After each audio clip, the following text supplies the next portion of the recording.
প্রযুক্তি উদ্যোক্তা ফাহিম সালেকে হত্যার ঘটনায় তার ব্যক্তিগত সহকারী টাইরাস হাসপিল দোষী সাব্যস্ত হওয়ায় তাকে 40 বছরের কারাদণ্ড দিয়েছেন যুক্তরাষ্ট্রের আদালত। বৃহস্পতিবার ম্যানহাটনের ডিস্ট্রিক্ট অ্যাটর্নির বরাত দিয়ে বার্তা সংস্থা এপির এক প্রতিবেদনে এই তথ্য জানানো হয়।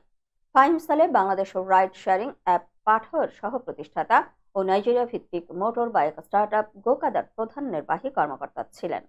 2020 সালের জুলাইয়ে ম্যানহাটনের অ্যাপার্টমেন্টে তার মরদেহ পাওয়া যায়। প্রতিবেদনে বলা হয়, হত্যার অভিযোগের পাশাপাশি ফাহিম সালের কাছ থেকে $4 লাখ চুরি এবং অন্যান্য অভিযোগে 25 বছর বয়সী টাইরাস হাসপিলকে দোষী সাব্যস্ত করা হয়েছে।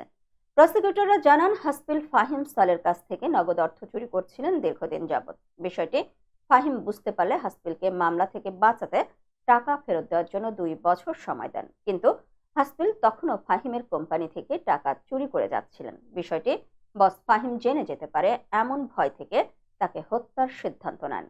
উল্লেখ্য, 2020 সালের 13 জুলাই ফাহিম সালেকে হত্যা করেন টাইরাস হাসপিল। পরের দিন একটি বৈদ্যুতিক করাত দিয়ে ফাহিমের শরীর টুকরো টুকরো করার জন্য অ্যাপার্টমেন্টে ফিরে যান। মরদেহ কাটার এক পর্যায়ে করাতের ব্যাটারির চার্জ শেষ হয়ে যায়। পরে হাসপিল চার্জার কিনতে বাইরে যান। এর মধ্যে ফাহিমের চাচাতো ভাই অ্যাপার্টমেন্টে এসে তার ছিন্ন ভিন্ন মরদেহ দেখতে পান। এই ঘটনার কয়েকদিন পর পুলিশ হাসপিলকে গ্রেফতার করে।